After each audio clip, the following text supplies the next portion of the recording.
reprendre un passage d'entretien que j'ai fait il y a quelque temps et qui met, je crois, tout de suite en situation.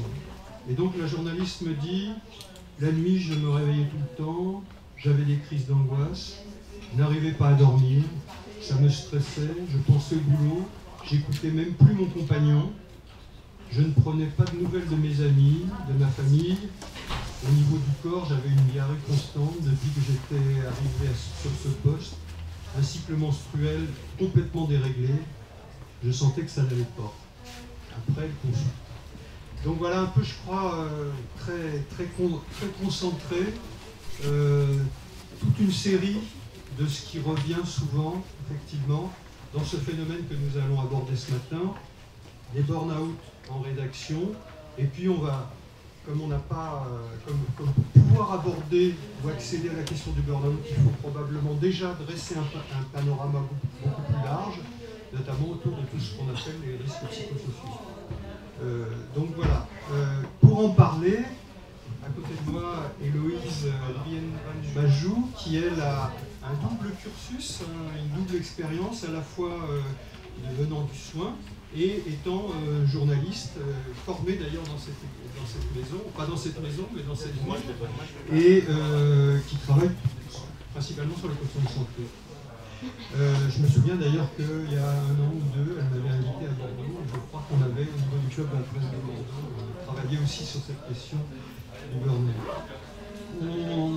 Je passerai d'abord la parole à Laurence Crozot, qui est là, et qui est formatrice à l'EIJ-Pro, qui va nous parler probablement à un moment ou à un autre de nouvelles fonctions qu'elle va prendre, je crois que c'est pas tout à fait fait, et elle va venir, elle est là pour nous parler de sa propre expérience, témoigner sur ce qu'est un cas où effectivement on est confronté à ces situations.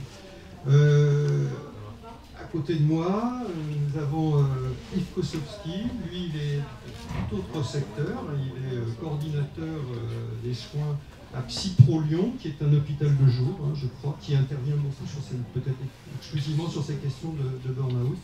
À Lyon, pas que de burn-out de journalistes, mais il en a effectivement, peut-être parce que Lyon a un certain nombre de grands médias, et notamment Euronews, dont on a parlé hier, qui est une situation particulièrement compliquée.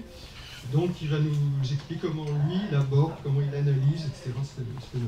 Après, on va essayer d'élargir le sujet, ou en tout cas voir quelles sont les problématiques d'identification. Et on va prendre une grande maison, qui est Radio France, et Marie-Laurence Dalle, qui est journaliste à Radio France et qui est aussi au SNJ de Radio France et qui a suivi la grosse enquête, ou une des grosses enquêtes qui s'est faite sur ces questions, qui, si je me souviens bien, a été tout un enjeu, je dirais, entre justement le mouvement syndical, la direction, les ressources humaines, etc.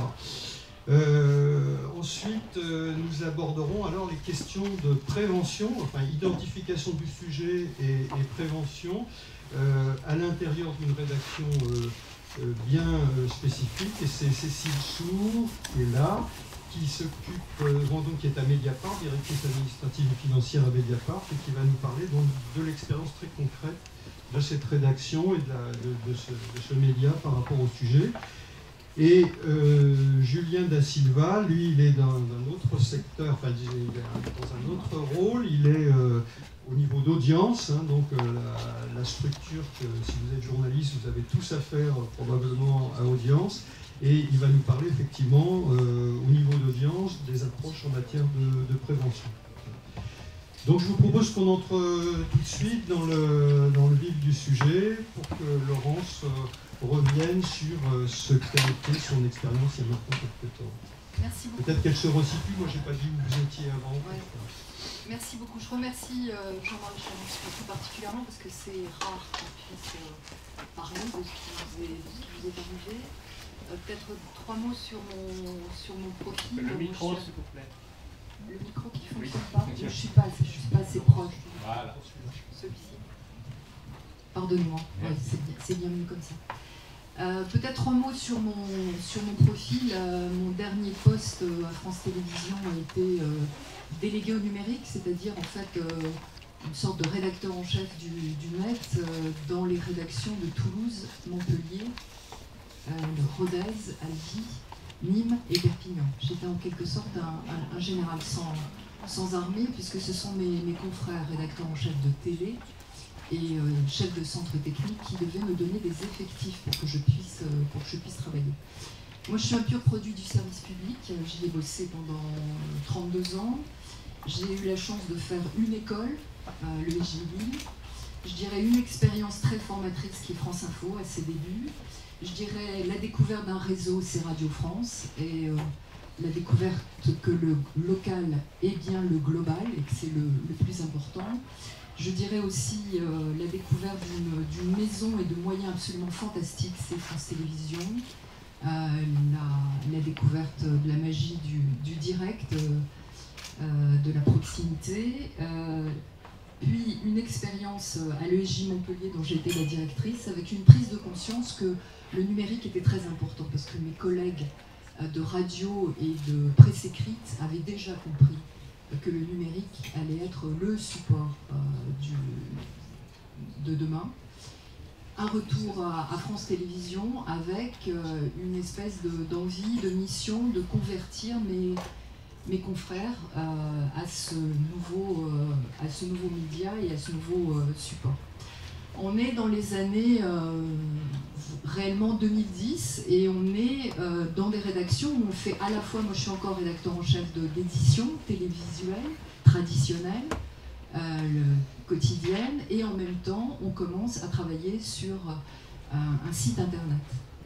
Avec un outil, un back-office qui est assez artisanal, qui n'est absolument pas fait pour la télévision, qui est plutôt écrit, photo, et qui ne permet pas, par exemple, d'uploader des vidéos. On est avec un public de confrères qui ont plutôt la quarantaine, qui ont toujours travaillé en télévision, à qui on dit maintenant, il va falloir, dès que vous êtes en possession d'une information, il va falloir aussi la donner pour le web. Donc ça peut être une photo, quelques lignes, une brève, et puis on leur dit aussi qu'il va falloir écrire, alors que ce sont des gens qui parlent images.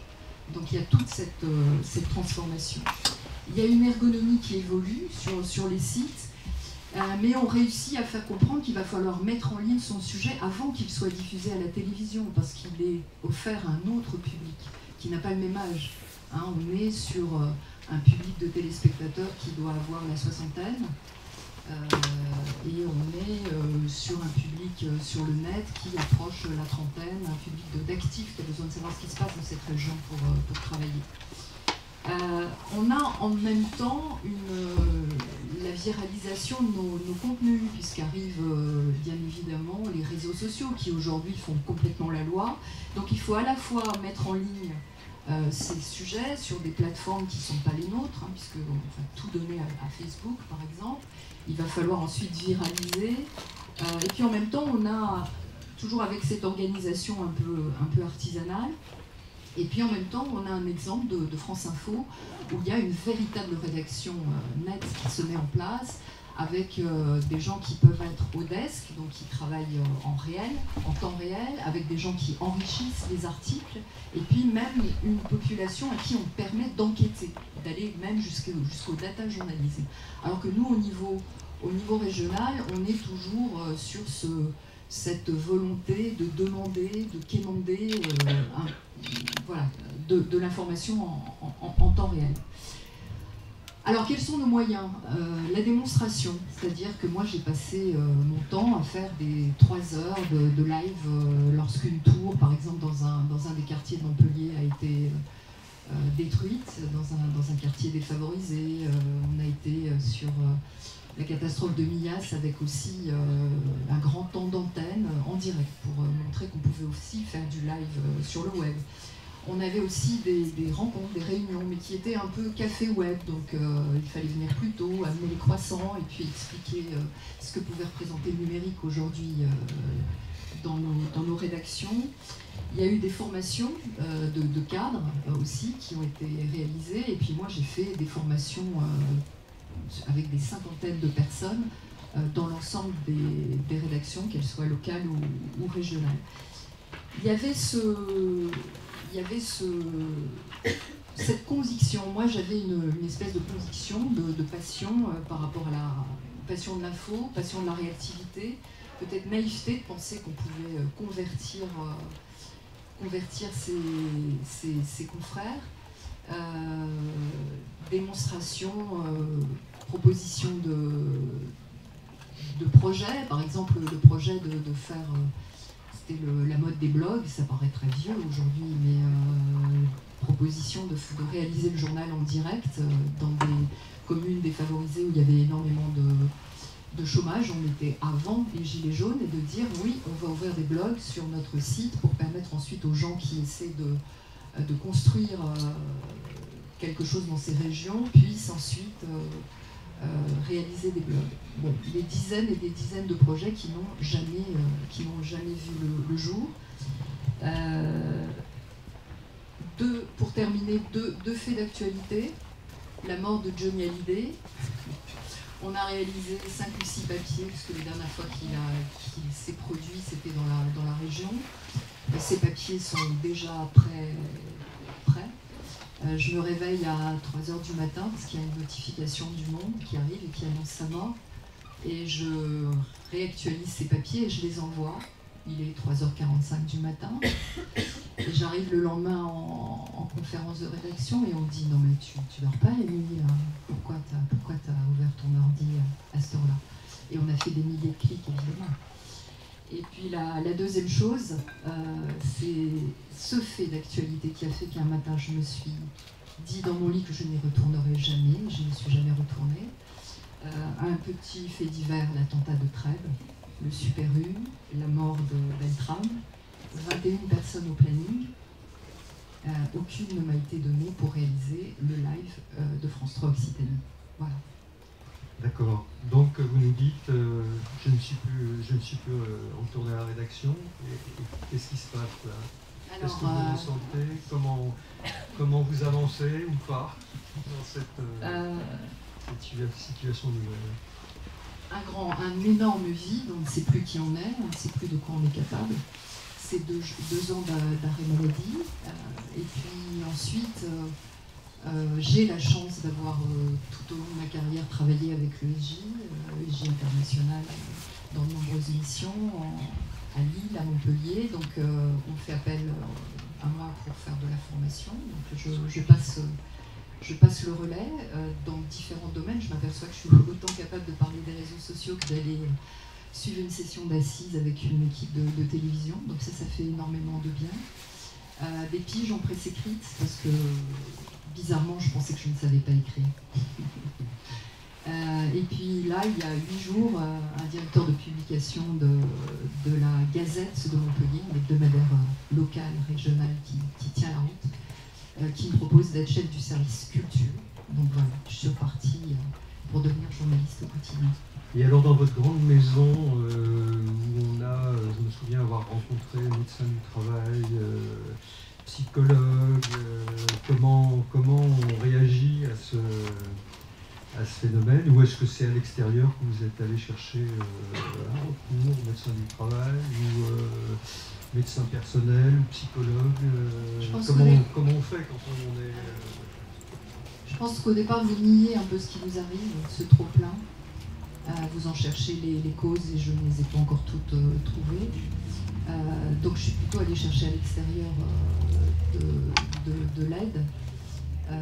Ça a été assez compliqué. C'est surtout le problème, c'est surtout le manque la perte de confiance en soi, la perte de repères. L'idée qu'on a sacrifié pas mal de temps à ce boulot, qu'on l'aime toujours, et qu'on aurait aimé que tout ce qu'on avait capitalisé soit entendu. Et il y a peut-être ce décalage entre ce qu'on vit en région et puis ce qui se passe à Paris. Il y a peut-être aussi ce décalage qui est très, très important. Et la première fois que j'en ai parlé, on m'a expliqué comment c'est partagé sur ce qui m'arrivait. Et la deuxième fois que j'étais trop réactive sur l'actualité. J'ai passé la parole à Yves Kosowski. Non, là. Alors moi j'ai entendu effectivement quelqu'un qui est surengagé professionnellement, j'ai entendu quelqu'un qui avait souffert à plusieurs moments, ou en tout cas il y a des moments déclencheurs pour elle, et puis j'ai entendu aussi une difficulté à ce qu'on reconnaisse ce qu'elle fait d'une manière générale et ce qu'elle vit à ce moment-là en plus. Est-ce que pour vous ça fait écho? Alors d'abord je voudrais dire que j'étais très ému et impressionné par ce témoignage parce qu'il est très riche, très dense dans tout ce qui a été dit. J'ai pris des notes à un moment parce qu'il y avait beaucoup de choses et il y a tout, je dirais même de ce dont on doit parler aujourd'hui. Et d'une certaine manière, un burn-out sévère, il résulte de la rencontre d'une trajectoire personnelle et de la trajectoire du groupe de travail dans lequel il s'est déroulé. Il y a tout un ensemble de facteurs. Il n'y a pas que des facteurs organisationnels, il n'y a pas que des facteurs personnels, il y a un mélange des deux. Et il y a des événements qui viennent sur ce parcours commun d'un individu et d'un groupe de travail, aggraver les choses et déclencher une décompensation. Alors le burn-out, on en a beaucoup parlé, souvent il faut entendre que c'est une pathologie du stress. Les pathologies du stress, il y en a plusieurs formes, mais finalement le diagnostic n'est pas très important. On retrouve à chaque fois des symptômes d'épuisement, quelques symptômes dépressifs, des symptômes psychotraumatiques, des symptômes physiques et une perte du goût à la relation aux autres, perte d'empathie, c'est-à-dire donc le schéma est assez complexe. Et effectivement, vous décrivez bien les symptômes que vous avez eus. Rester chez soi, j'y retournerai plus jamais, j'ai plus envie d'en parler, j'ai pas envie de parler aux autres, de toute façon, pour moi. L'être humain a la même génétique depuis à peu près 70 000 ans, 60 000 ans. On n'a pas évolué depuis. On est très bien équipé pour le stress aigu. On n'est pas très bien équipé pour le stress chronique. C'est-à-dire, face au stress aigu, on a la décharge d'adrénaline et on augmente nos potentialités. On a le cœur qui va plus vite, la tension qui augmente, la tension artérielle et la tension à l'apostrophe qui augmente. On est très réactif et on est prêt à sauter sur une proie ou fuir devant un tigre à dents de sabre. Le problème, c'est qu'on a exactement la même réaction quand on a une image horrible qui arrive sur des écrans de télévision, quand on a un coup de fil désagréable, quand on est obligé de refaire son planning parce qu'on nous demande de faire un truc en plus, parce qu'on a une frustration personnelle, professionnelle, on a exactement la même réaction. Et quand elle se succède de manière très répétée, on épuise les possibilités de l'organisme de répondre au stress aigu, parce que le stress aigu, c'est une hormone qui permet de s'adapter, qui s'appelle l'adrénaline, qui est sécrétée par la couche superficielle de la glande surrénale. Une glande surrénale, c'est à peu près la moitié de la taille de la dernière phalange de mon petit doigt. Et la couche superficielle, c'est pas beaucoup, quoi. Et si ça se répète trop souvent, ben c'est le médulo-surrénal qui va prendre le relais, c'est-à-dire le milieu de la glande qui sécrète le cortisol, une autre hormone, qui est la cortisone naturelle. Donc le sujet qui est en stress chronique, il se retrouve sous cortisone. Et la cortisone tout le temps, pour ceux qui ont un traitement à la cortisone, ceux qui ont des proches qui ont eu un traitement, c'est pas top. Dans le burn-out, il y a aussi des facteurs de risque personnels. Les facteurs de risque personnels, ça va être l'enthousiasme idéaliste. Et là, vous décrivez bien avec le web un sentiment de pionnier. Hein, vous étiez dans les chariots bâchés en train de traverser l'Ouest sauvage. Bon. Donc, à vous dire, bon, ben, on ne ménage pas son temps et sa peine. De toute façon, c'est formidable. On est dans une aventure extraordinaire. On va y aller. Et puis, il y a des directions qui disent, écoutez, c'est ça où on crève. Hein. Donc, de toute façon, il y a vachement intérêt à avancer parce qu'il y a des vautours et des sauvages derrière nous et qui vont nous bouffer tout cru si on n'est pas en pointe là-dessus. Donc, il y a un sentiment de responsabilité aussi vis-à-vis des collègues. Et dans la trajectoire personnelle, il y a ce que j'ai retrouvé chez plusieurs journalistes que j'ai soignés, c'est quand même des idéaux personnels très élevés. C'est-à-dire, on a l'image un petit peu, j'espère que vous n'allez pas m'en vouloir, hein, mais j'ai trouvé qu'ils étaient tous un peu Albert Londres hein, dans leurs idéaux. Voilà, il y a, bon, ces idéaux très élevés, ça amène effectivement à ne pas s'écouter. Et surtout quand il y a une mission comme ça, et surtout quand il y a des événements qui ont un très fort impact émotionnel, eh ben on y va à fond. Les journalistes TV sont quand même très très exposés à des images horribles. Beaucoup, beaucoup, beaucoup, beaucoup, tout le temps. Ils sont obligés de faire un filtre. S'ils passaient toutes les images qu'ils voyaient, ça serait irregardable. Donc le grand public ne supporterait pas ça. Donc il y a tout un travail de filtre. Presque aucun m'a dit en début de traitement que c'était pénible. Tous trouvaient que c'était normal, le risque normal du métier d'être exposé à des horreurs. Au bout d'un certain temps, cet enthousiasme idéaliste, il se rend compte, comme je vous l'expliquais, en fatigue. Et quand les gens commencent à demander des compensations, des temps de repos, des temps de pause, des moyens supplémentaires, parce qu'ils ont dû se débrouiller avec pas grand-chose dans leur chariot bâché. Hein. Donc déficit de formation, déficit de moyens, vous en avez parlé très clairement. Le besoin de se former soi-même sur son temps personnel en y passant un temps infini pour réussir à se tenir au courant. Il y a un journaliste qui m'avait dit une fois, oui, le web c'est yesterday's news, tomorrow. C'est-à-dire, je fais le journal de demain avec les nouvelles d'hier. Débrouille-toi. Donc, il y a une pression considérable. Et souvent des directions en face, quand les gens commencent à demander justement des compensations, en disant « Mais qu'est-ce qui te prend, quoi ? Jusque-là, tu ne faisais pas d'histoire, tu n'étais plus avec nous. Qu'est-ce qui t'arrive ?» Donc, une forte culpabilité. Et l'idée de se dire « Non, non, faut que j'y aille. » Et ça se répète des tas de fois. Donc, il y a quelque chose qui va relancer l'enthousiasme jusqu'à l'apparition des symptômes. Alors, les symptômes, c'est des cas qu'on voit, effectivement, cet effondrement brutal à un moment donné. Je ne peux plus y aller. C'est fini. Il y a quelque chose qui a cramé d'un coup. Des fois, la décompensation se fait plus lentement. Assez souvent sur le mode, dans mon jargon de psy, on dit caractériel, c'est-à-dire on se met en colère, on se fâche après les collègues, on se fâche après les directions, on est imbuvable chez soi avec son conjoint, ses enfants, tous des cons, hein, en fait il y a une fuite des relations interpersonnelles et un isolement où les gens privilégient finalement tout ce qui est technique au détriment de ce qui est relationnel, qui est un paradoxe considérable dans vos métiers, ou dans les miens. Je suis aussi Doctor's Doc et je soigne des soignants régulièrement. Et je pense que vous avez tous en tête du collègue qui devient particulièrement irritable, pénible, on ne peut plus rien lui dire. C'est un début de burn-out. Après, effectivement, la gravité du tableau, elle va dépendre du temps d'exposition au stress, de l'intensité des stress et des possibilités de support.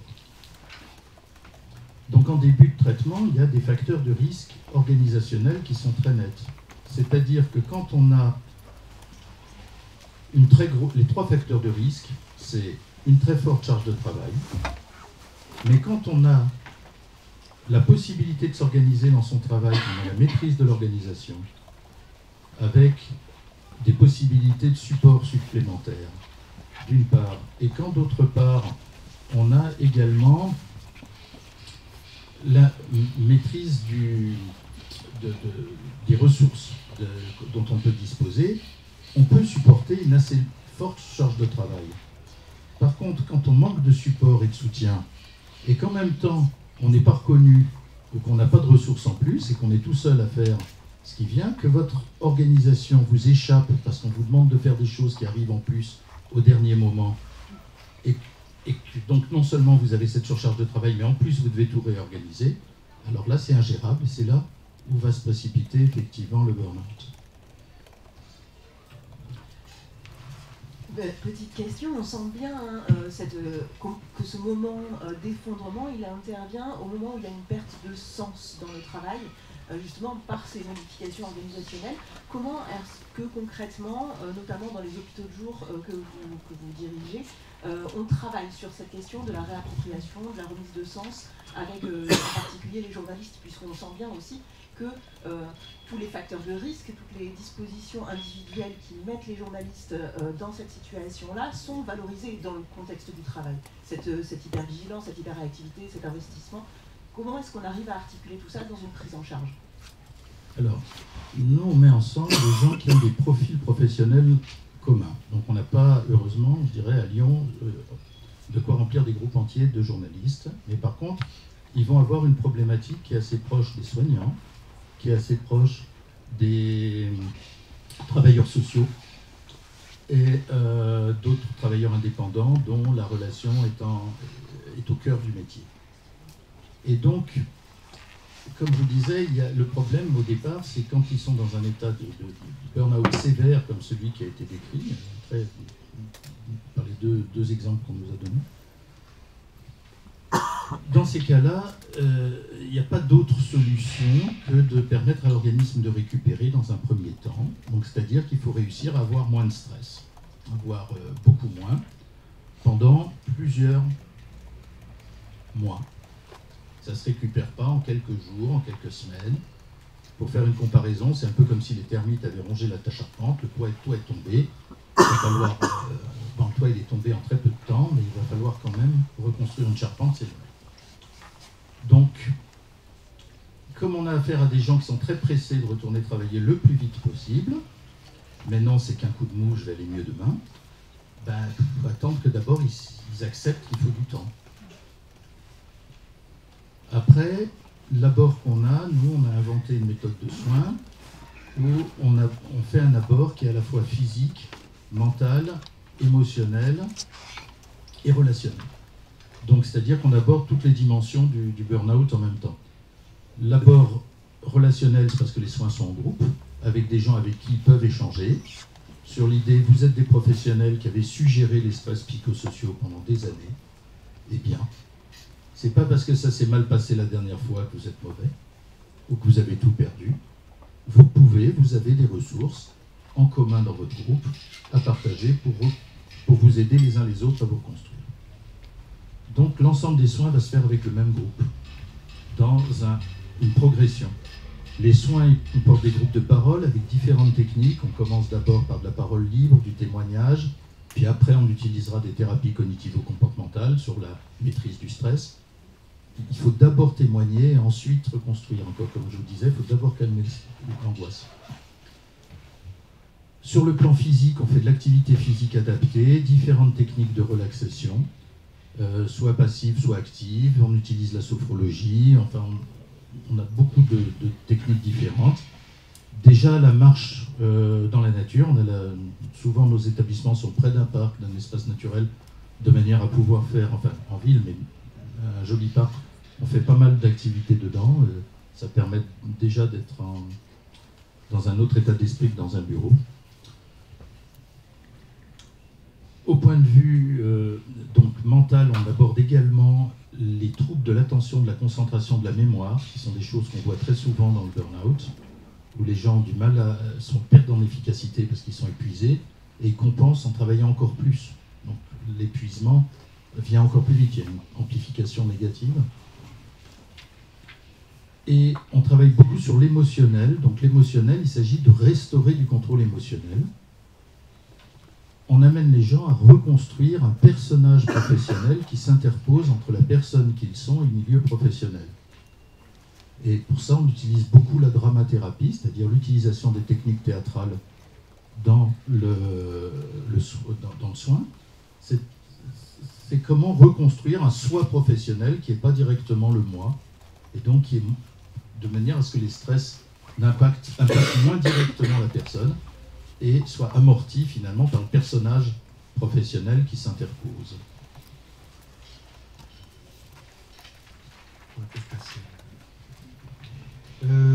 Alors pour peut-être prolonger, moi j'ai entendu deux choses, effectivement le poids des organisations, le contexte de travail, et c'est vrai que pour avoir enquêté pas mal sur ces sujets-là ces dernières années, j'ai vu qu'il y avait un peu deux choses qui intervenaient. Pratiquement dans tous les témoignages, effectivement, on me parle des interrelations avec les collègues, des interrelations avec la hiérarchie. Et quand je vais travailler auprès des hiérarchies, on me parle toujours de cas isolés. On ne parle jamais de la prise en charge d'un problème qui peut atteindre effectivement toute une série de confrères, de consoeurs. D'où l'intérêt d'avoir des outils qui permettent au niveau d'une organisation de se représenter ce qu'est le problème. Et d'où aussi l'invitation de Marie-Laurence pour parler de cette étude RPS de Radio France. Est-ce que vous pouvez nous resituer le cadre et puis ce qu'elle a apporté? Le cadre est important, vous allez voir. Juste, je vous précise que je suis secrétaire de CSSCT, donc Commission Santé, Sécurité, Conditions de Travail. Donc on est focalisé, on est élu du personnel, on est focalisé sur ces problèmes de santé. C'est une enquête, mais c'est avant tout une expertise juridique pour risques graves. C'est-à-dire que les élus ont été forcés de faire reconnaître à Radio France qu'il existait un problème. Les instances, donc les CSE, ont voté cette expertise pour risques graves qui a été contestée d'emblée par Radio France, qui a assigné les élus au tribunal et qui ne reconnaissait pas l'existence d'un risque grave à Radio France et à France Bleu, parce que je travaille à France Bleu, je ne vous l'ai pas dit, et que cette démarche est partie de France Bleu, parce qu'on avait justement dans les instances des remontées, soit des cas individuels de plus en plus. Alors chez nous, les journalistes et l'ensemble et les autres personnels, parce que ça ne concerne pas que les journalistes, ici on parle des journalistes, mais les autres professions sont concernées aussi. Chez nous, les gens partent en inaptitude les uns après les autres quand il y a des difficultés, et c'est quelque chose qu'on ne voit pas, d'où l'importance de cette enquête. Radio France a assigné les élus au tribunal. On a gagné en justice. Le tribunal de Strasbourg, en janvier 2020, a reconnu l'existence du risque grave sur la base de problèmes d'organisation, de management, de surcharge de travail et des faits de harcèlement moral et sexuel. Après, c'est ouvert tout un temps qui a été très long. Notre souhait était d'étendre cette enquête, cette expertise à l'ensemble du réseau France Bleu, et donc il a fallu négocier avec la direction. Donc tout ça a pris plus de 2 ans quand même. On a voté en août 2020 et la diffusion des questionnaires auprès des salariés, c'est avril 2021. Les résultats de l'enquête, c'est pour ça que je vous parle de 2 ans, sont arrivés beaucoup plus tard. Donc à partir du moment où on a voté, le moment où on a eu les résultats, il y a eu 2 ans. Alors cette enquête, je vais vous donner quelques résultats quand même, parce que c'est assez édifiant. Donc elle a été menée par un cabinet qui s'appelle le cabinet ISAST. 1847 salariés ont répondu, 27% de journalistes. Le résumé par l'expert dit que la gravité des situations correspond aux situations les pires qu'il soit possible d'identifier dans une entreprise de l'envergure de Radio France, avec des pleurs, des peurs, des burn-out et des idées suicidaires qui ont été remontées au cours de cette enquête. Le cabinet a relevé 2 écarts majeurs avec les obligations légales d'une entreprise, la préservation de la santé qui n'était pas assurée pour tous, ce qui est une obligation légale de l'employeur, préserver la santé des salariés. C'est-à-dire que beaucoup d'arrêts de travail auraient pu être qualifiés d'accidents du travail, ce qui n'est pas le cas, ce qui fait que là aussi ce sont des accidents du travail qui passent, qui disparaissent, des choses qu'on ne voit pas. Et le temps de travail, autre écart majeur, le temps de travail n'était pas respecté. De nombreux salariés travaillaient au-delà du temps prévu dans leur contrat de travail, ce qui correspond en termes juridiques à du travail dissimulé. Alors, l'enquête a fait le constat d'une charge de travail importante. Pour les journalistes, par exemple, 14% disaient toujours travailler plus de 10 heures par jour. 9% plus de 50 heures par semaine. 56% des journalistes étaient au-delà de 42h30 de travail par semaine, sachant qu'on est sur la base de 40 heures. Donc, autrement dit, plus de la moitié des journalistes étaient toujours en excédent. Pour rejoindre tout ce qui a été dit, 96% des journalistes estimaient qu'ils devaient travailler très vite. 97% qu'on leur demandait un travail intense, que le travail qu'on leur demandait était intense. 72% qu'on leur demandait d'effectuer une quantité de travail excessive.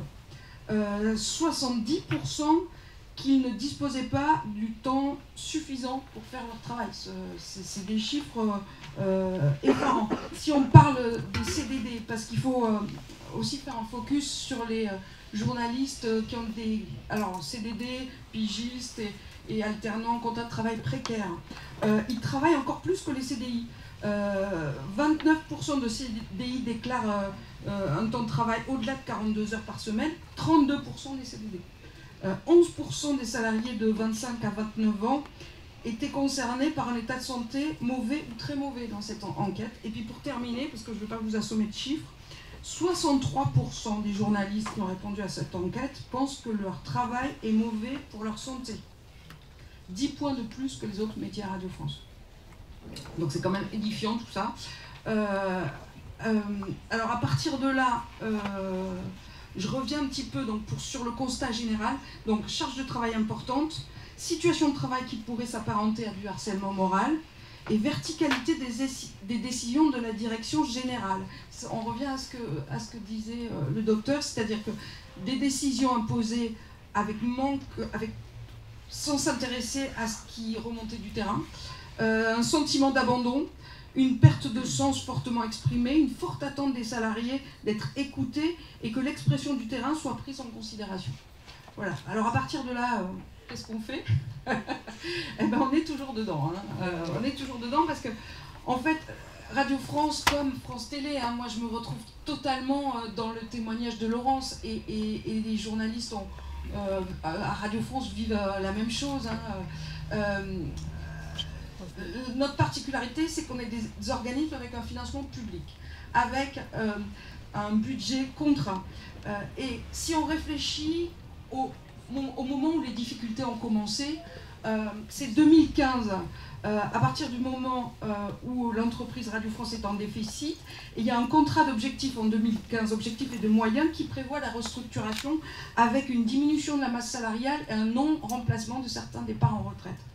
En 2019, il y a coupe de budget dans la contribution de l'audiovisuel public, ce qui 60 millions de moins à Radio France, dont 25 millions de moins sur la charge salariale.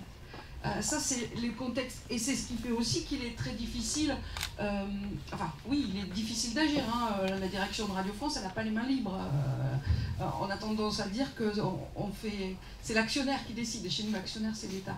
Pour vous donner une idée de ce que concrètement tout ça signifie, quand je suis rentrée à Radio France, moi, il y a 30 ans, quand on avait un départ en formation, quelqu'un qui partait se former ou quelqu'un qui était en congé, on le remplaçait.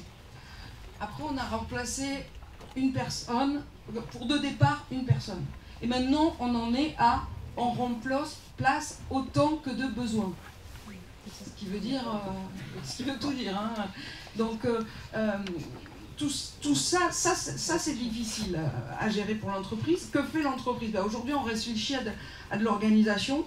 Une des mesures qui a peut-être été la plus efficace pour réduire le temps de travail, c'est le fait que mon syndicat, le SNJ, est pour des raisons autres, c'est-à-dire parce qu'on n'a plus d'accord sur le web, sur le multimédia à Radio France. Aujourd'hui, on a décidé de lever le pied sur les contributions, puisque chez nous, il n'y a pas de journalistes spécialisés dans le web, tout le monde participe au web. Et donc on a dit, voilà, pour obtenir qu'on ait un accord, et notamment sur les droits d'auteur, on va arrêter ou on va dire aux gens de faire moins de web. Ça a été révolutionnaire dans les rédactions. Soudain, on s'est mis à faire 40 heures par semaine. C'est notre temps de travail. C'est-à-dire qu'on n'était plus, dans une course et enfin, on avait du temps pour faire de la radio. Voilà, donc aujourd'hui, on est sur des questions d'organisation, mais on n'a pas encore trouvé la solution. Ça me permet de faire rebondir, de passer la parole à Cécile Sourd. On voit bien à quel point ces questions de risques psychosociaux, elles ont vraiment un impact, un coût humain, mais aussi un coût organisationnel. Vous, à Mediapart, vous avez engagé une démarche de réflexion générale autour de ces questions-là. Est-ce que vous pouvez parler un petit peu de l'expérience que vous avez mise en place? Oui, tout à fait. Merci déjà pour toutes ces interventions qui sont très intéressantes. Moi, je suis là pour témoigner de l'expérience de Mediapart, donc, qui est un journal numérique et une bien plus petite maison que celles qui ont été évoquées jusqu'à présent, ce qui explique peut-être aussi qu'on ait pu, au fur et à mesure des années, se réorganiser, se réorienter et apprendre en marchant aussi. Dire que actuellement on est dans une situation où on pense qu'on a réussi à couvrir un ensemble de facteurs de risques psychosociaux pour les journalistes et pour les autres personnels aussi, mais que néanmoins c'est un travail constant. En fait, c'est une vigilance permanente, et à entendre certains des témoignages, clairement c'est aussi une responsabilité très forte de l'employeur de choisir de se soucier réellement de ces questions ou de ne pas le faire. À Mediapart, on est parti, c'est ça qui est assez intéressant, il y a eu une première phase en mode un peu commando, métier passion, on n'est pas nombreux, donc c'était il y a 15 ans, chacun y met toutes ses forces, toute son énergie, toute son envie, et à l'issue, au bout de quelques années, il y a eu des cas de burn-out, notamment à la rédaction, parce que justement les dispositifs pour les empêcher n'avaient pas été envisagés, pensés, et c'est à ce moment-là qu'il y a eu les premières réactions qui ont conduit aujourd'hui à la mise en place de différentes briques en fait, qui touchent différents secteurs et qui nous permettent actuellement d'être dans une situation beaucoup plus favorable. Je vais dire que, je veux préciser ici que je vais parler plutôt des journalistes à temps complet, permanent, mais que autant que possible on essaye d'étendre les dispositifs aux journalistes rémunérés à la pige, et puis bien entendu aux autres métiers de l'entreprise qui représentent 50% des effectifs à Mediapart. Donc il y a une première brique qui a déjà été évoquée, qui est ce qui concerne l'organisation du travail. À Mediapart, les journalistes à temps plein sont en CDI, parce qu'il y a aussi cette question de la précarité du métier de journaliste qui est importante à prendre en compte. Les journalistes qui rejoignent Mediapart à temps complet, on leur propose directement des CDI. Ça crée un sentiment de sécurité et ça crée aussi un sentiment de confiance qui, on le pense, permet de réduire les risques, certains risques psychosociaux. On est aussi une entreprise de presse dans laquelle les rémunérations sont transparentes. Il y a une grille des salaires qui est connue de toutes et tous, qui est même sur le site internet de Mediapart, qui est basé sur l'ancienneté carte de presse, et qui fait aussi que chacun sait combien il est rémunéré et pourquoi. Donc tout ça dans une démarche de transparence, parce que le secret, tout ce qui est masqué, tout ce qui est non divulgué, crée aussi des sentiments d'insécurité qui peuvent conduire à des risques psychosociaux importants. On essaye aussi, j'ai l'impression d'enfoncer un peu des portes ouvertes et en même temps à entendre le témoignage notamment de Laurence, je me rends compte que c'est important, on essaye de mettre en face une personne bien formée, avec les bons outils, avec les bons moyens, et de ne pas demander l'impossible à des gens sans leur donner les moyens de leur action. Donc on forme très régulièrement les collaborateurs et les collaboratrices, notamment quand on leur demande d'évoluer sur des nouvelles missions notamment, et on essaye de faire en sorte qu'ils aient les moyens d'exercer leur métier correctement. Ça paraît basique et en même temps c'est très important. En termes d'organisation, on a aussi mis en place, ce qui n'était pas le cas au début à la rédaction de Mediapart, des référents par pôle. Au départ, tous les journalistes étaient un petit peu complètement dans une philosophie d'autonomie complète, avec pas de hiérarchie. Et assez rapidement, au bout de quelques années, on s'est rendu compte que cette absence de hiérarchie, de référents, de gens auxquels on peut reporter, qui peuvent nous conseiller, qui peuvent nous accompagner et nous écouter, c'est important. Et on a donc changé l'organisation de la rédaction et institué des responsables de pôle, qui sont des gens qui sont formés parce que la position managériale est effectivement très importante dans le bien-être au travail. Donc on forme régulièrement les responsables de pôle au sein de la rédaction. On leur apprend à clarifier les attentes, à être à l'écoute, parce que c'est beaucoup une question d'écoute. On dit effectivement, souvent on ne se rend pas compte, les gens s'effondrent du jour au lendemain, mais si on écoute régulièrement les gens, quand même, il y a des signaux qui doivent nous alerter. Et les managers sont aussi formés aux risques psychosociaux pour mieux les identifier quand ils peuvent émerger. Et enfin, en termes d'organisation du travail, on a aussi tout un arsenal d'accords collectifs qu'on a négociés avec les représentants du personnel qui encadrent le travail, c'est-à-dire le temps de travail. On est sur des journalistes sont au forfait jour. Néanmoins, on s'assure très régulièrement que leur charge de travail est tenable et qu'elle s'ajuste avec une vie privée qu'ils ont le temps de mener correctement, parce qu'on sait que le métier de journaliste, c'est un métier envahissant, c'est un métier passion, on peut y passer ses jours, ses nuits, ses week-ends. Donc on a une vigilance très forte par rapport au temps de travail, à la déconnexion, au télétravail aussi qu'on a instauré et qu'on propose à tout le monde, au repos. On s'assure au moins une fois par an, mais de manière plus régulière, il y a des entretiens de forfait jour où on va vérifier en fait que la charge de travail est compatible avec la vie privée, que les gens se reposent assez. Le pôle RH fait régulièrement des mails où on va voir les gens une fois qu'on se rend compte qui ne posent pas assez de congés, qui ne se reposent pas assez, qu'on les sent un petit peu fatigués. Alors c'est sûr qu'on n'est que 130 salariés à Mediapart, donc c'est plus facile d'avoir cette vigilance-là que quand il y a des milliers de salariés. Néanmoins, l'intention est quand même posée. Il y a une deuxième brique qu'on a mise en place et sur laquelle on travaille beaucoup, c'est le climat de travail. Là, ça recoupe pas mal de choses. À Mediapart, on est beaucoup sur la transparence, le partage. J'en ai parlé pour les rémunérations, mais ça vaut pour tout le reste. On partage très régulièrement les résultats de l'entreprise. On échange beaucoup sur tous les enjeux du journal. La conférence de rédaction du matin est ouverte à tous les salariés de l'entreprise, par exemple, et pas seulement juste aux responsables de pôle rédactionnel. Tous les métiers sont invités et tous les journalistes aussi sont invités à participer. Donc on est vraiment dans une culture où on partage beaucoup, parce qu'on pense que plus on est transparent et plus on partage, et meilleure l'ambiance de travail est. On a aussi appris à se parler et à s'écouter.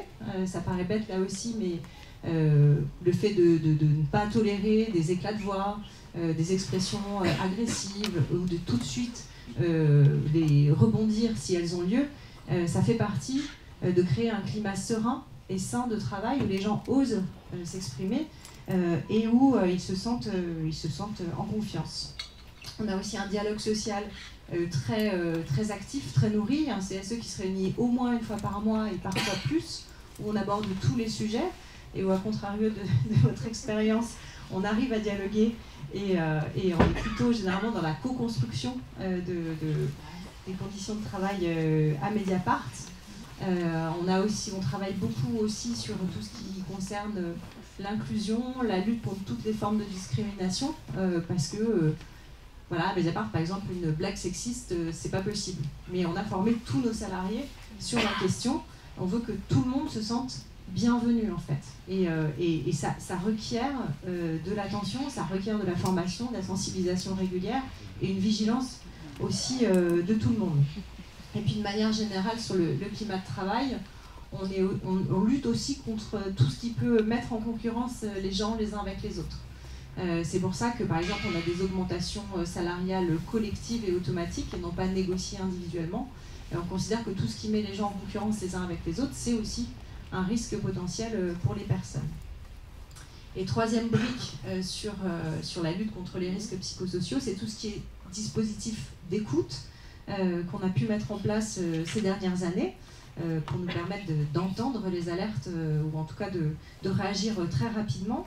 Donc je l'ai dit, on est formé régulièrement sur les risques psychosociaux, donc tous les salariés sont formés, les managers encore un peu plus régulièrement. On a mis en place aussi un pôle RH qui n'existait pas au début à Mediapart, donc il y a 130 salariés permanents et on a 4 personnes au pôle RH, donc c'est un ratio qui est plutôt élevé si on compare à d'autres entreprises. Et ces 4 personnes-là passent une grande partie de leur temps à faire du suivi individuel des salariés, à être à leur écoute, à essayer de les accompagner, d'entendre les besoins quand ils sont exprimés et d'y répondre. On travaille aussi beaucoup avec la médecine du travail, vers qui on peut orienter des gens potentiellement quand il y a besoin. Et puis sur le cas plus spécifique de moments où on a besoin de déposer ce qu'on vit auprès de professionnels, on a des conventions avec des psychologues. Alors psychologue du travail quand on a des problématiques purement organisation du travail, etc. à déposer quelque part, et psychologue plus spécialisé sur les traumas, pour tous les journalistes notamment qui reçoivent des témoignages extrêmement difficiles, qui sont sur des sujets très lourds et pour lesquels on pense qu'il y a besoin de venir déposer tout cela quelque part pour éviter des situations d'effondrement. Et je dirais que tout ça, in fine, crée aussi Mediapart une culture partagée et une vigilance.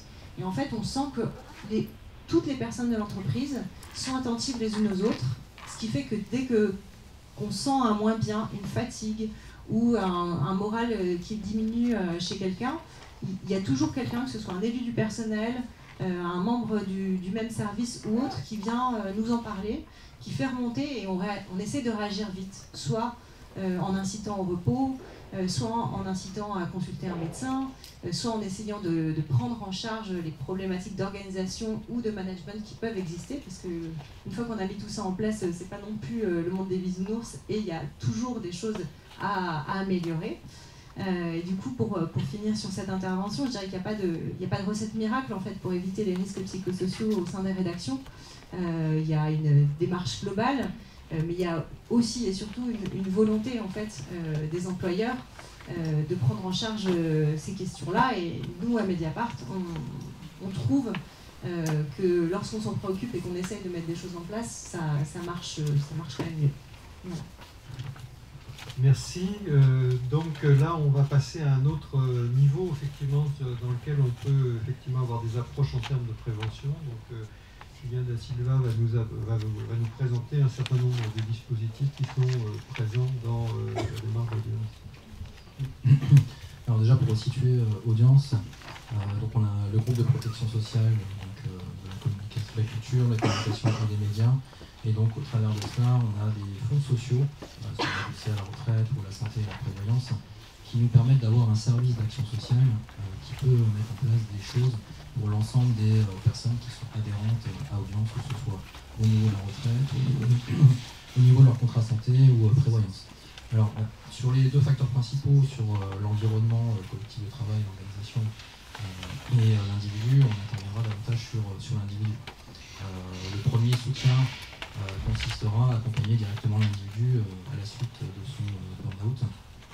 Par exemple, on a un accompagnement santé renforcé depuis 2014 où sur l'ensemble des personnes qu'on a accompagnées, il y avait quand même 10% de personnes qui avaient des problèmes psychiques et notamment des burn-out. Ça consiste en quoi cet accompagnement? Ça consiste en fait à une aide à la mobilisation de l'endroit dans un premier temps. Par exemple, là sur le burn-out, depuis quelques années, on peut obtenir la RQTH avec un burn-out, mais c'est quand même très compliqué. Et la RQTH, c'est ce qui permet en fait de mobiliser un ensemble d'aides, des aides de la GFIB, etc., quand on est dans une logique de reconversion. Alors peut-être juste RQTH pour les gens. Oui, pardon, excusez-moi. La reconnaissance de la qualité de travailleur handicapé. C'est le jargon social, malheureusement. Par exemple, j'en discutais dernièrement avec la responsable de ce dispositif. Elle me disait on a une personne qui est venue, qui a essuyé un refus en fait pour la RQTH parce que ce sont des traitants qui avaient rempli le certificat médical et on l'a renvoyé vers un médecin psychiatre pour faire remplir ce certificat médical et elle l'a obtenu. Et ça lui a permis d'avoir des aides parce qu'elle était dans une logique en fait où elle ne reprenait pas son ancien métier, elle changeait totalement de métier. Ça va être des aides, une aide à la sécurisation financière de la personne et sécurisation professionnelle. On a des aides financières par exemple. Ça va être aussi retravailler sur le projet professionnel lorsqu'il y a lieu. Identifier les besoins en lien avec la situation de la personne dans l'exercice d'un emploi. Parce qu'en fait on parle plus de maintien en emploi que maintien à l'emploi dans ce type de thématique. Et tout ceci, c'est en coordination avec les différents acteurs, donc que ce soit qui travaillent autour du sujet, donc la médecine du travail, notamment le pôle des insertions professionnelles. Ça peut être aussi l'assurance maladie, etc. etc. Pour ce qui concerne la sensibilisation, c'est davantage du ressort de la médecine du travail. Donc en fait, nous, on a plutôt une approche de travailler en fait autour de la santé mentale. Alors déjà, un service d'action sociale, la santé mentale, c'est un peu le cœur de notre métier, puisque on va travailler en fait à essayer d'aider la personne à lever les freins qui l'empêchent d'agir. Et donc ça commence déjà par proposer une écoute. Ça paraît bête, mais c'est déjà une écoute. Et chez nous, à Audience, c'est quand même quelque chose qui est important, parce qu'en fait, on peut toujours être joint au niveau de l'action sociale. Et ça permet déjà à la personne de se sentir écoutée, de se sentir humain, sans forcément avoir toujours une solution miracle à lui proposer. Mais en tout cas, voilà, il y a déjà ce sentiment-là. Et puis pour nous, ça permet en fait d'avoir une vision à 360 degrés de la situation de la personne et de lever en fait, d'essayer d'identifier les problématiques qu'elle n'aurait pas forcément levées. Donc, on parle de besoins explicites et besoins implicites au niveau du travail social. Alors, sur nos actions de prévention, parce que je reviens plutôt là-dessus, parce que c'est plutôt ce qui m'intéresse, sur le champ de la santé mentale, on va agir sur différentes composantes. Ça va être par exemple ce qui est du ressort de manière traditionnelle des actions sociales, la sécurisation de la situation financière de la personne. Ça va être par exemple le deuil, les situations de deuil, de maladie, le handicap, etc. Et d'autres composantes dont on penserait moins prime abord, et qui ont qui sont tout autant facteurs de vulnérabilité pour la personne sur sa santé mentale. Ça va être les phases de transition, par exemple, sur par exemple la transition emploi-retraite.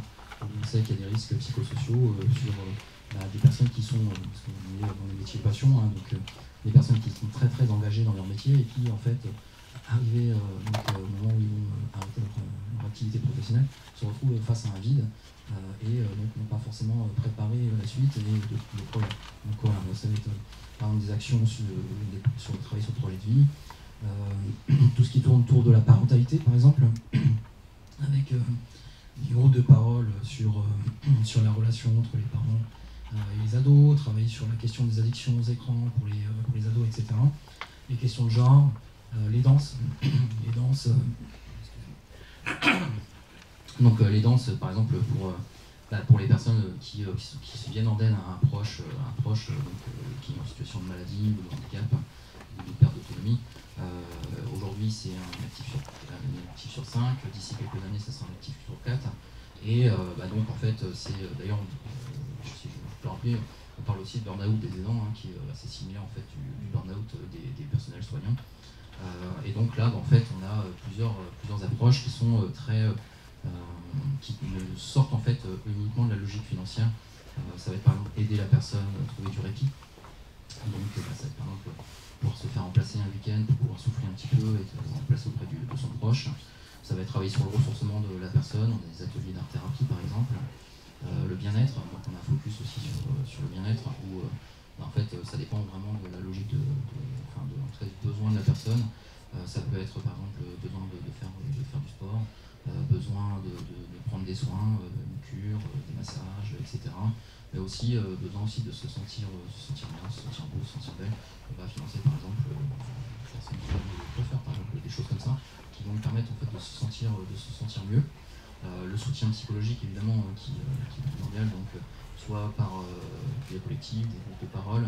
On a des ateliers de théâtre pour revenir sur ce que disait le professeur tout à l'heure. Du soutien psychologique avec un suivi individuel, donc on peut financer aussi ce suivi. Voilà, donc c'est pour vous donner un exemple un peu de ce qu'on peut faire. Sur les journalistes pigistes, parce que du coup je vais toucher un petit mot, on a mis en place ces derniers temps une aide donc en cas de blessure psychique pour les journalistes pigistes qui sont confrontés à des situations violentes ou des événements traumatiques. Et donc c'est une aide qu'on a mis en place fin 2022 et qui permet en fait de financer le soutien psychologique du journaliste pigiste ou bien d'autres thérapeutes, ça peut être hypnothérapeute, sophrologie, etc. Voilà. je ne sais pas si j'ai encore 2 mots. Côté employeur, bon, on l'a dit, hein, c'est plutôt du ressort. L'employeur, en fait, il a la responsabilité vis-à-vis de la sécurité et la santé physique et morale de ses salariés. Donc c'est plutôt à lui que ça incombe en fait de mettre en place des mesures. Toutefois, on peut quand même accompagner les employeurs sur ces thématiques. Ça va être davantage en fait tout ce qui tourne autour de la qualité de vie au travail, en lui proposant des actions de sensibilisation. Je parle des éléments par exemple sur la prépa retraite, etc. Ou bien des actions de prévention type atelier sommeil, etc. Comme on a fait lundi pour... à la maison de la radio. À la maison de la radio, voilà. C'est ça. Exactement. Alors, on en fait beaucoup. Voilà. Et puis après, c'est aussi une cellule de crise qui permet en fait de mettre en place un soutien psychologique lorsqu'il y a un événement traumatique qui intervient, qui survient dans le collectif de travail. Donc ça va être des suivis individuels ou des suivis collectifs en fonction de la situation et des besoins de l'entreprise. Merci beaucoup. Une dernière question à Yves Kosowski avant de passer le micro à la salle. On a bien vu tout ce qui est des dispositifs de prévention collectifs, mais à titre individuel, en tant que journaliste, à quel signe d'alerte doit-on faire attention pour prévenir justement la survenue d'un burn-out, mais aussi d'un état de stress post-traumatique ou d'autres problématiques liées au stress? Je dirais d'une certaine manière, c'est l'envahissement mental par le travail, par les relations de travail. C'est-à-dire que si effectivement vous passez une partie de votre temps normalement consacré à votre famille, à vos proches, à votre sommeil, à vos loisirs, à penser au travail tout le temps, il y a quelque chose qui ne va pas.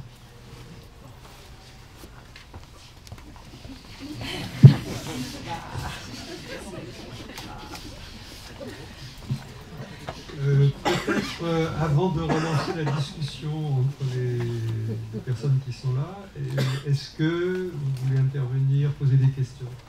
Je vais vous amener les micros.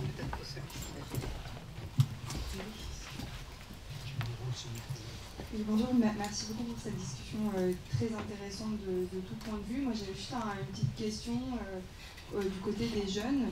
Parce que côté école de journalisme, notamment avec le Covid, il y a bon, sans parler du Covid, mais côté école de journalisme, on pousse aussi les étudiants à embrasser une vision de la profession qui est vraiment la passion du métier. Il faut tout donner, pitcher tout le temps, travailler jusqu'à pas d'heure. Alors même s'il y a toujours une partie santé mentale, c'est quand même la vision qu'on transmet. Et une fois arrivé en rédaction, si c'est un stage non rémunéré, ça va être dans des CDD, des statuts précaires en pige et l'encadrement des pigistes et des CDD au niveau des heures supplémentaires. Je pense que dans beaucoup de rédactions, les heures sont toujours dépassées. On ne peut pas prétendre au même respect des temps de travail que les CDI du tout. Donc moi je m'interrogeais un peu sur cette prévention du burn-out chez les jeunes, parce qu'il y a des burn-out en école de journalisme, il y en a en arrivant en rédaction. Et c'est toute une génération de jeunes qui ont beaucoup de choses à apporter, qui sont qui sont sacrifiés ou qui sont dégoûtés rapidement. Il y a eu beaucoup d'articles sur les reconversions, les jeunes journalistes qui n'atteignent pas 3 ans dans la profession et qui se reconvertissent.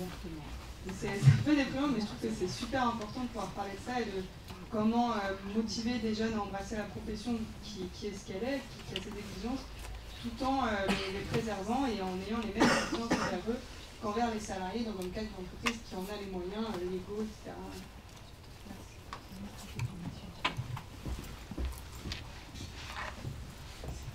Qui veut répondre? Vous avez entièrement raison et je pense que l'épisode du Covid a encore accentué cette interrogation.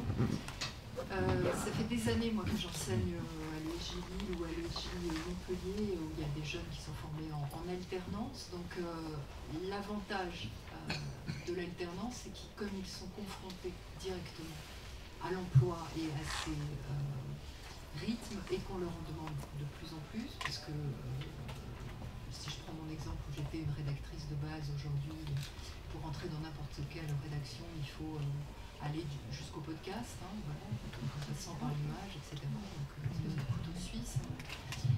Donc la seule, je ne peux pas dire qu'il y ait une réelle prévention, il y a des mises en garde de notre part, parce qu'il y a des moments d'écoute et de discussion à différents moments de la formation lors de ces 2 ans, et il y a aussi lorsqu'on est en alternance, un dialogue avec l'employeur pour le mettre en garde et suivre individuellement l'évolution de ce stagiaire, de ce jeune journaliste. Je ne peux pas dire qu'aujourd'hui, il y ait une réelle prise en compte de ce phénomène. Je voudrais peut-être compléter un peu. Ouais, si je peux ajouter, on est en plein, et puis là-dedans, à Radio France aussi aujourd'hui, il y a une vraie fracture générationnelle, vous avez raison de le dire, entre les jeunes journalistes et les journalistes titulaires, parce qu'il y a des attentes qui ne sont pas comprises par les journalistes titulaires, et encore moins par la direction. À Radio France, par exemple, récemment, on a eu des postes vacants dans certaines rédactions, et la direction s'interroge, enfin on trouve quand même que ces jeunes qui ne veulent pas postuler, c'est problématique. Voilà, et ça ne va pas juste plus loin que ça. Oui, c'était la question que je voulais complémentaire un peu que je voulais vous poser. Moi, si je me réfère un peu aux enquêtes que j'ai faites ces dernières années, je vois que là vous avez plutôt raisonné, et c'est logique en termes individuels. Moi je vois quand même un peu effectivement deux groupes qui me paraissent particulièrement exposés aujourd'hui. Il y a effectivement les femmes, et notamment nous on avait plutôt identifié la situation des femmes autour de 40 ans, le quadrat. Et puis il y avait effectivement, ce qui m'a frappé beaucoup dans l'enquête actuelle, la très grosse proportion de jeunes, donc là c'est les 30 ans et moins de 30 ans, qui ont effectivement des premiers signes, qui sont obligés de consulter, parfois obligés de travailler avec des médicaments, des choses comme ça. Et donc je voulais savoir si pour vous, Yves, c'est quelque chose que vous retrouvez, ou est-ce que c'est... Et puis je poserai la même question tout à l'heure, effectivement, lorsqu'on est au niveau d'une grosse enquête. Alors j'ai jamais vu d'étudiants en journalisme. Hein, bon. Par contre, je vois pas mal d'étudiants en médecine qui ont des situations comparables, avec une prise de conscience qui est assez forte chez les internes, et dans la profession, des postes vacants, parce qu'effectivement, ils ne veulent pas travailler comme des gens comme moi. Et donc, effectivement, il y a un écart générationnel qui ramène à la notion de la conception de la place du travail dans l'existence. À Psypro, on a 75% de femmes, donc ça veut dire qu'on est un reflet direct des discriminations dans le milieu du travail. Et pas parce qu'elles sont plus fragiles, c'est parce qu'elles sont beaucoup plus sous pression et victimes de beaucoup plus d'injustice. Donc c'est pour ça qu'il y en a plus qui craquent. Alors je dirais c'est plutôt après 45 ans que dans la quarantaine, c'est plutôt 45-55. Et là, il y a, de mon point de vue, tout à fait la rencontre entre la trajectoire personnelle et l'organisation. Chez les jeunes gens, d'abord ils sont plus résistants physiquement pendant un temps, ils ont moins de charges de famille, ils sont soumis à une concurrence considérable entre eux, donc ils sont assez faciles à convaincre de travailler beaucoup. C'est les professionnels plus âgés, les femmes plus âgées, la concurrence elle existe aussi sur les postes de direction et les postes de chef, donc les hommes les écartent en général. Il y a des charges de famille qui sont souvent importantes avec des parents vieillissants, le sentiment d'un dévouement vis-à-vis d'eux, la charge des ménagères, les charges de travail à la maison n'ont pas un partage équitable, donc il y a une très forte charge personnelle aussi. Le temps passé à la présentation personnelle, très important, les hommes se laissent avoir des cheveux blancs un peu négligés, pour les femmes c'est complètement très mal vu, voilà, faut passer du temps à ça. Il faut aider ses parents en difficulté, il faut aider ses frères et sœurs en difficulté, les enfants jeunes adultes ou ados qui vont moins bien. Rester finalement une bonne cuisinière, séduisante, disponible. Il faut aussi décorer sa maison avec soin, l'entretenir, recevoir des amis, avoir des conversations intéressantes, se cultiver et surtout, prendre du temps pour soi. Bon. Elle se fracasse. Et faire l'amour sans penser au travail. Oui, je disais. Donc sans culpabiliser. J'avais dit disponible. C'est le mot classique. Peut-être peut-être au niveau de... Est-ce que vous retrouvez des publics qui sont plus particulièrement... Non, là je parle pour Marie-Laurence, dans votre enquête, est-ce que là vous avez parlé des jeunes, est-ce que vous retrouvez effectivement une dimension de genre? On n'est pas dans l'enquête, elle était déjà assez vaste, elle n'est pas descendue aussi loin, enfin, on n'a pas été aussi fort, mais on retrouve, hein, vraiment chez nous c'est les jeunes, beaucoup, et surtout les jeunes en contrat précaire, quoi, tous ceux qui sont en contrat précaire. D'accord. Alors peut-être pour relancer un petit peu, parce que je sais que parfois pour les uns et les autres c'est compliqué de parler de harcèlement, parce que parfois même il y a des engagements pris par rapport à leur situation personnelle, mais moi ce qui me frappe beaucoup quand même dans cette enquête, et par rapport notamment à ce qu'a dit Cécile sur les systèmes de prévention, bienveillance entre collègues, passe par les mal, etc. Moi, ce que je constate quand même, c'est qu'il n'y a pratiquement pas de cas de harcèlement, de burn-out, où on n'a pas dit à la personne, quand tu auras terminé tes vacances, est-ce que tu pourras revenir à la rédaction?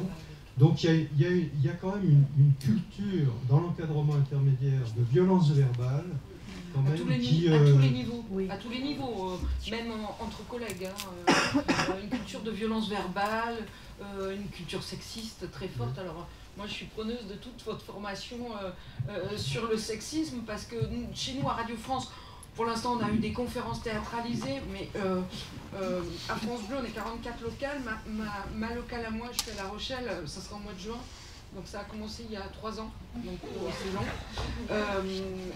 Et on a des modules de formation d'e-learning par Internet obligatoires, sans avoir le temps dégagé dans nos journées pour pouvoir les suivre. Donc on balbutie, mais vraiment c'est quasiment inexistant chez nous. Et on a effectivement des problématiques de relationnelles, mais comme le monde du travail est violent, les gens sont violents entre eux. Les décisions quand on coupe, quand on fait des coupes budgétaires et qu'il faut mettre en place derrière des suppressions, des diminutions de budget CDD, des diminutions de pigistes, c'est violent pour les pigistes, pour les CDD, pour les titulaires qui restent, qui des fois, parfois, s'interrogent quand ils partent en vacances parce qu'ils savent qu'ils ne seront pas remplacés et que c'est leur collègue qui va faire leur boulot en partie. Tout ça, c'est violent. C'est une violence qui nous est donnée, et que quelquefois on donne aux voisins, c'est-à-dire qu'on est violent, nous, avec son collègue du bureau, son chef, voilà, c'est une culture, c'est une question de culture. Il y a le problème de la maltraitance managériale délibérée. Donc, moi j'ai vu ça plusieurs fois chez des journalistes, dans tous les milieux professionnels, mais chez les journalistes, pour plusieurs buts. Réduire les effectifs, c'est-à-dire faire démissionner des gens. On leur rend la vie insupportable pour qu'ils s'en aillent. Et on arrive ainsi à réduire les objectifs. Il y a un climat de peur qui fait taire des revendications, c'est-à-dire que les gens n'osent pas revendiquer parce que comme ça, il y a ce climat d'accuser les gens de faute très facilement, si j'ose dire. Il y a également la punition des rebelles.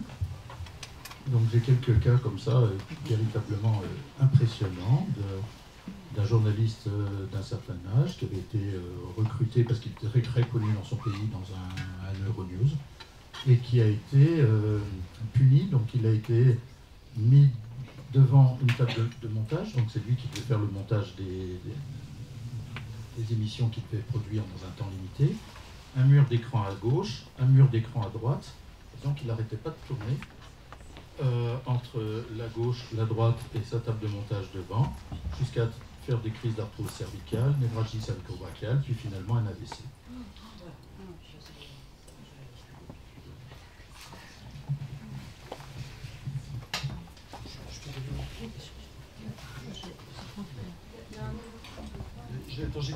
J'ai quelqu'un là et puis ensuite on passe la parole.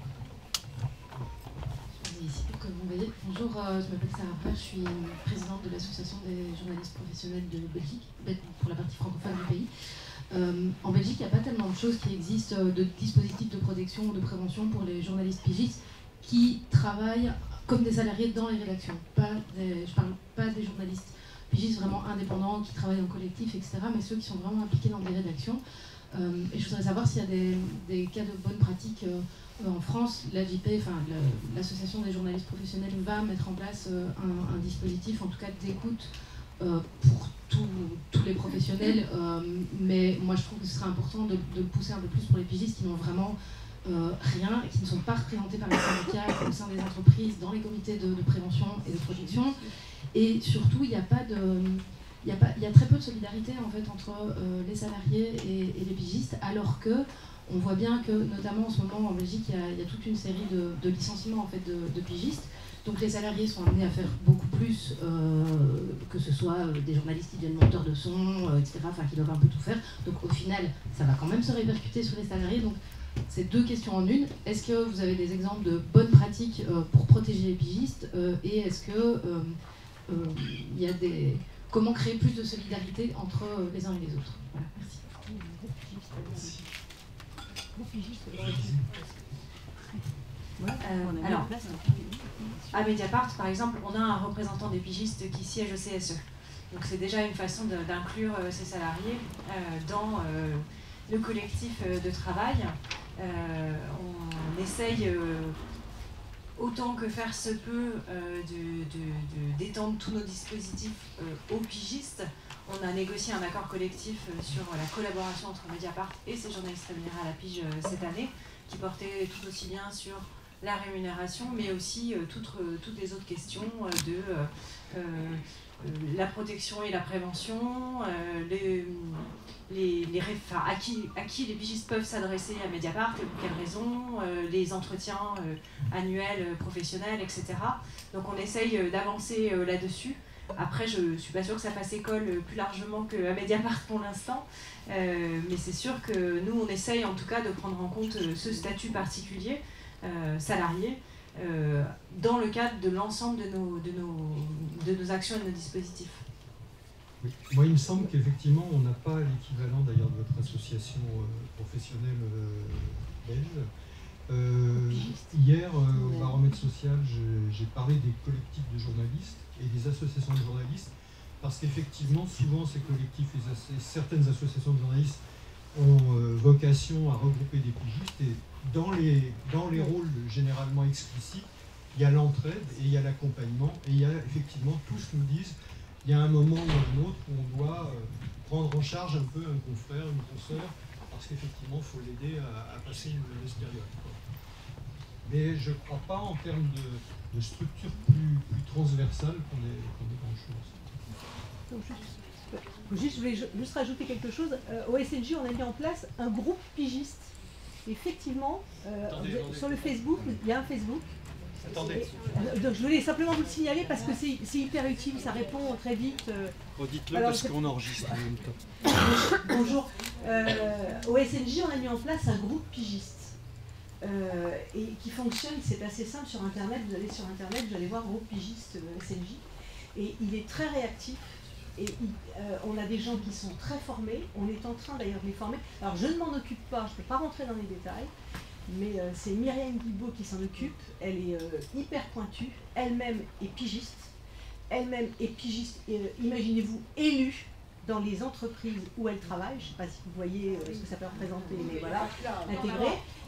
Et c'est vraiment quelqu'un qui tient ça très très bien. On a des tas de gens qui sont en train de se former autour de ça.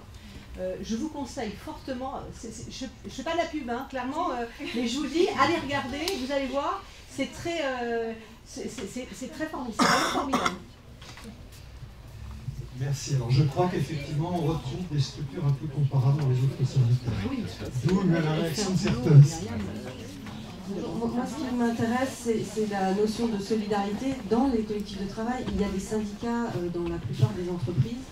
Et en fait, moi je pourrais témoigner. Je vous remercie vraiment de tous les éclairages parce que c'est tellement évident. Je dis juste, j'ai commencé ma carrière de syndicaliste dans un grand journal, West France, en face d'un DRH qui un jour, alors que je vous ai remarqué, mais vous vous rendez compte qu'on travaille comme des fous et que c'est grâce à ça que, ah, mais votre conscience professionnelle, c'est notre levier de pouvoir.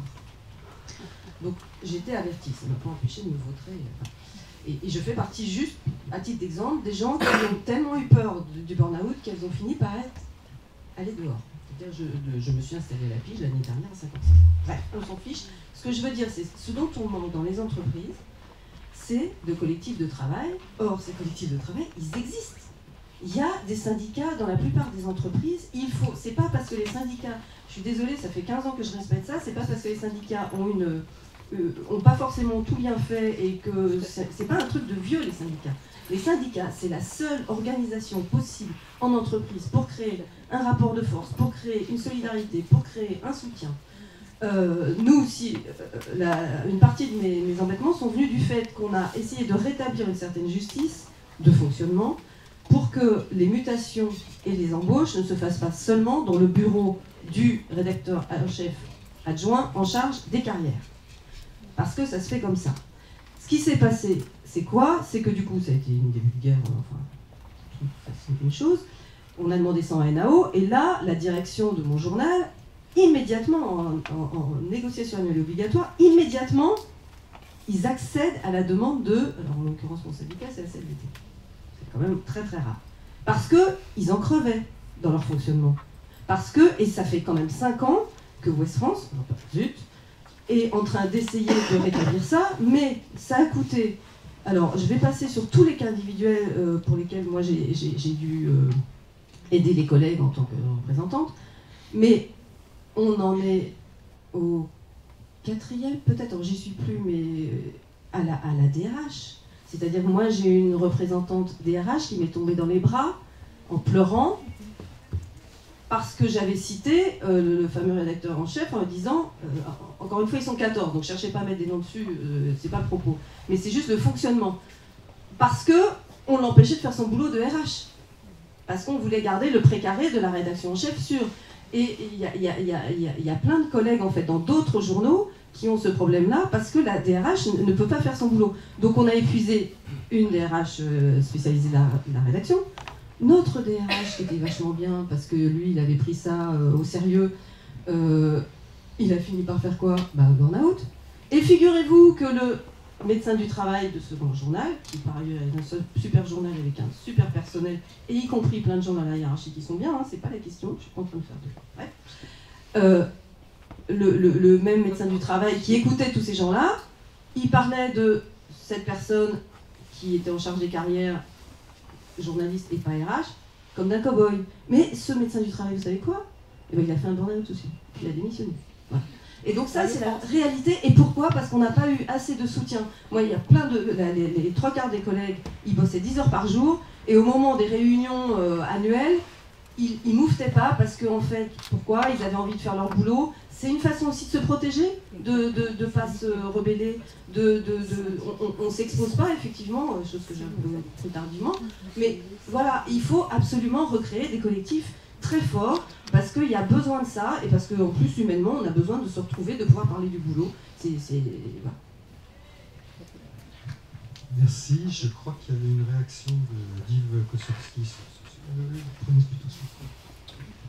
Oui, la question c'est, la loi est assez bien faite, elle est assez mal appliquée. C'est-à-dire que ce qui compte, c'est le travail réel, tel qu'il se passe réellement dans les postes de travail et pas le travail théorique. Ensuite, les syndicats ne sont portés que par quelques individus, et j'ai eu pas mal de cas de burn-out de syndicalistes. C'est-à-dire que le syndicaliste travaille, il est, dans votre cas journaliste, enfin il est professionnel, il travaille, et il va passer pas mal de temps à travailler des dossiers juridiques pour les collègues.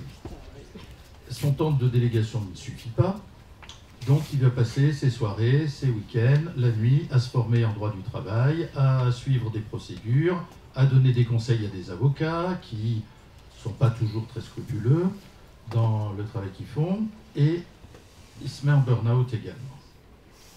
Le problème, c'est aussi la reconnaissance de la maladie professionnelle, enfin ou de l'accident de travail, qui est considérée par les directions généralement comme une déclaration de guerre. Et effectivement, ça va induire des relations extrêmement tendues et la reprise du travail impossible. Alors que burn-out et finalement dans les cas où vous citez, c'est assez facile de voir s'il y a un burn-out, il faut voir le turnover de l'institution. Si vous avez une entreprise qui a un turnover supérieur à celle des autres du même secteur d'activité, c'est qu'il y a un problème de burn-out et de management. C'est simple à voir. Et donc, le problème, c'est qu'effectivement, s'il y a une culture de prévention, on va savoir et reconnaître qu'il y a un certain nombre de burn-out inévitables. Et donc, si on les reconnaît comme une pathologie professionnelle, avec effectivement des conditions de reprise qui ne soient pas trop pénalisantes pour l'entreprise non plus, et la RQTH, ça sert à ça. Ça sert effectivement à aménager finalement aussi le coût pour l'entreprise du retour du travail du salarié, au travail du salarié. Je pense que si on a cette culture professionnelle, ça va mieux. Et on arrive à récupérer des burn-out inévitables. Tout travail comporte des risques. Et quand il y a des risques, de temps en temps, ils se réalisent. Merci beaucoup. Ma question s'adresse notamment à Cécile Sour. Ce que vous avez exposé du modèle de Mediapart fait plutôt rêver. Ça s'apparente au paradis. Est-ce que ce développement des pôles de la santé mentale justement se développe dans les autres rédactions ou est-ce que c'est un petit peu réservé aux pure players qui sont un petit peu plus ouverts un petit peu moins tabous que les anciennes rédactions? Alors, je pense que c'est difficile de répondre. Je pense que le fait que ce soit effectivement un média numérique qui a seulement une quinzaine d'années et qui est de taille réduite permet une plus grande souplesse, une plus grande adaptabilité aussi au contexte. Donc j'espère en tout cas que le chemin se fait aussi ailleurs dans d'autres rédactions. J'en connais d'autres, et notamment des pure players numériques où c'est le cas, où il y a vraiment une attention à ces questions-là. Néanmoins, je pense que c'est plus compliqué. On a eu des exemples aujourd'hui de Radio France ou de France Télévisions. C'est plus compliqué dans des plus grosses structures. Et vraiment, à entendre tout le monde, ça part vraiment d'en haut. Enfin, effectivement, il y a la question du collectif de travail, je suis d'accord, c'est très important. Mais si à la tête de ces institutions, on n'est pas exemplaire, il n'y a aucune chance que ça s'améliore vraiment. Et je pense que c'est ce qui se passe à Mediapart. Notamment, c'est qu'on a eu des cofondateurs du journal qui très rapidement ont eu à cœur aussi d'embarquer dans cette aventure journalistique la question de la qualité de vie au travail et du rapport entre le travail et la vie privée et de comment on vit bien sa vie de journaliste. Donc c'est un peu particulier, je pense, et néanmoins j'espère que ça fait son chemin ailleurs. Bonjour, Marc Epstein de La Chance. Je vais juste évoquer très rapidement le réseau de RH qu'on a mis en place, qui a fait l'objet d'un débat il y a 2 jours. Parce que c'est très frappant ce qui s'est passé tout à l'heure, c'est quand vous avez demandé à Cécile Sour la liste des dispositifs qui étaient mis en place afin, espériez-vous, de les voir appliqués à Radio France. C'est ce qui se passe au sein de notre dispositif RH. C'est un dispositif qui réunit, c'est tout jeune, hein, ça a commencé d'ailleurs à l'initiative d'un chargé de RH de Mediapart, Maxime Lefébure. Mais il y a une vingtaine de médias déjà qui appartiennent à ce réseau et qui échangent des bonnes pratiques. Alors au départ, dans notre esprit, c'était afin de les aider on leur disait chiche au fond, c'est-à-dire qu'ils prétendent souhaiter ouvrir davantage le recrutement à des profils réputés atypiques. Nous accompagnons des jeunes de milieux populaires et nous les accompagnons dans leur accès aux écoles de journalisme et leur entrée dans la profession. Mais cet échange de bonnes pratiques, il porte en réalité sur des tas de domaines, et donc on peut espérer là qu'il y aura une sorte d'émulation, je crois qu'elle a déjà commencé en réalité, une sorte d'émulation entre ces entreprises. L'autre chose, alors pour le reste c'était une question. Encore une fois, nous accompagnons des jeunes issus de milieux modestes, de milieux populaires. Et moi il me semble en effet que les jeunes sont particulièrement exposés au risque, en tout cas des burn-out.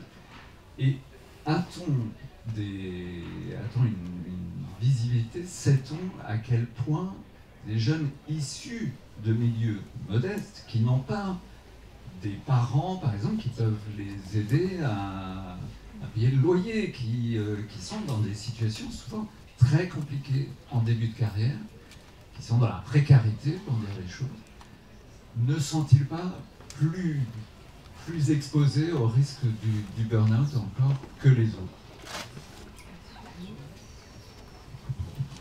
Il y a des facteurs de surmenage supplémentaires, parce qu'il faut se débrouiller pour faire des petits boulots en plus, il faut faire toutes sortes d'arrangements pour réussir à vivre au quotidien. Ça complique la vie en permanence, c'est des sources de soucis et de stress en plus. Alors, moi, j'ai pas de... Pour le coup, je change de rôle un peu, là. Mais dans l'enquête que je fais sur les jeunes journalistes, ce qui me frappe beaucoup, c'est que le développement de l'alternance a permis effectivement l'ouverture de la profession à des catégories sociales qui n'existaient pas précédemment. Franchement, pour regarder, mettre en perspective les cas de burn-out qui me sont signalés et eux, il n'y a pas une surreprésentation chez eux. En revanche, ce que je vois, c'est les départs. C'est-à-dire qu'effectivement, quand on n'a plus les moyens sortant de la période d'alternance, on ne nous propose que de la précarité, une précarité très, très fragile. Là, très rapidement, les gens sont amenés à partir parce qu'effectivement, ils n'ont pas cette sécurité que tu évoques, ni le logement, ni la possibilité d'avoir un petit soutien financier, etc. Donc ça, c'est plutôt ça que je vais voir, sachant qu'en plus, ces jeunes qui sont passés par la chance, qui ont fait des formations, de bonnes formations journalistes, ils sont très bien formés.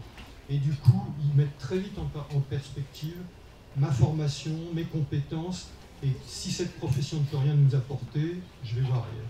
Moi, là, je reviens un peu à mon ancien sujet, mais c'est plutôt ça que je vois se dessiner. C'est pas forcément eux, en tout cas, que je vois d'abord dans les cas de burn-out.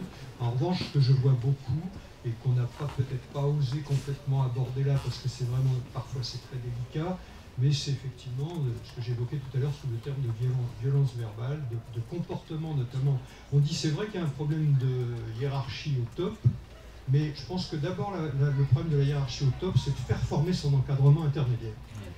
Parce que visiblement, l'encadrement intermédiaire des rédactions, c'est d'abord d'anciens bons journalistes.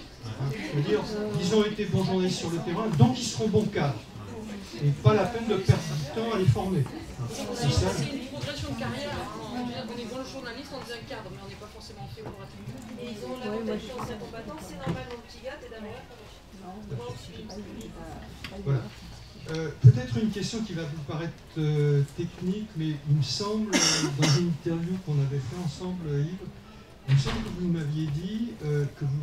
Alors je sais que le burn-out n'est pas reconnu comme maladie professionnelle, et je crois que vous m'aviez dit que, heureusement. Alors, est-ce que vous pouvez m'expliquer? Alors, le problème, c'est que le tableau de burn-out, il n'est pas dans la liste internationale des maladies, il est juste avant. Il y a un excellent référentiel sur le site de la HAS. Donc vous avez un format court qui est pour le grand public, un format long, la Haute Autorité de Santé. Vous avez là-dessus. Il y a également quelque chose sur le site du ministère du Travail qui est le même référentiel. Donc on pourrait en faire un diagnostic. Le problème, c'est que nous avons, nous, des gens qui ont des tableaux dépressifs. Donc c'est des dépressions, c'est pas un burn-out, c'est un tableau de dépression. Il y a des gens qui ont des stress post-traumatiques parce qu'ils ont été agressés sur le travail, ils ont fait un choc, un état de stress post-traumatique, c'est pas une dépression non plus. Et il y a des gens qui ont un peu des symptômes des trois. Donc dire on va reconnaître que les burn-out, ça pose un peu un problème puisqu'il y a des gens qui ont... on va exclure finalement, parce que c'est pas un burn-out, on va dire il y en a certains, ils vont avoir la reconnaissance automatique, mais pas les autres. Ça va poser un problème, et puis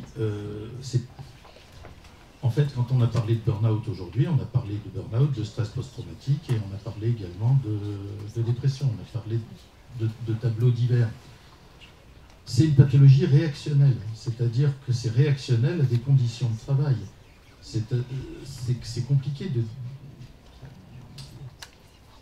le modèle de la maladie professionnelle ou de l'accident de travail, c'est l'ouvrier qui est tombé d'un échafaudage, c'est celui qui s'est blessé en utilisant une machine, c'est celui qui a été exposé à des solvants ou à l'amiante et qui a fait un cancer professionnel.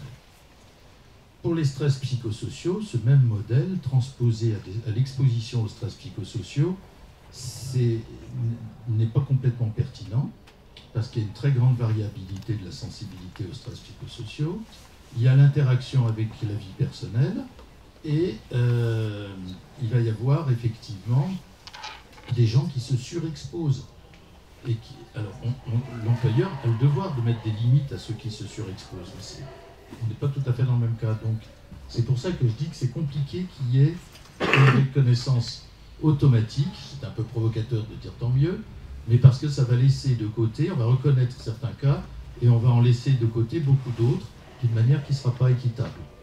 Et voilà pourquoi je trouvais que c'était pas une très bonne idée. Par contre, je pense que c'est une très bonne idée de voir s'il y a la possibilité d'une reconnaissance en accident de travail, maladie professionnelle, en sachant que si c'est reconnu et qu'on a quelqu'un qui ne reprendra pas son travail, son indemnisation sera ridicule par rapport à quelqu'un qui est en maladie. Parce que quelqu'un qui est en maladie et qui ne peut pas reprendre son travail va bénéficier de l'invalidité qui sont des revenus corrects. Alors que quelqu'un qui a été reconnu en maladie professionnelle ou en accident de travail, qui est trop cassé pour reprendre son travail ou un travail quelconque, aura des revenus indigents. C'est pour ça qu'on a beaucoup d'invalidité à Radio.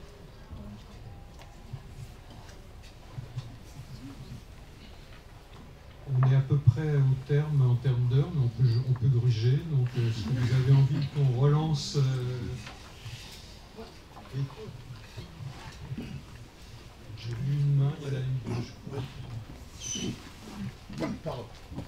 Juste une très courte. Vous avez assez bien quantifié, monsieur le professeur, les sorties de la profession. Hein. On a des éléments là-dessus. Il faisait tout à l'heure allusion à un indicateur. Est-ce qu'il existe quelque chose sur le taux de turnover par entreprise de presse? On pourrait le chercher ou pas?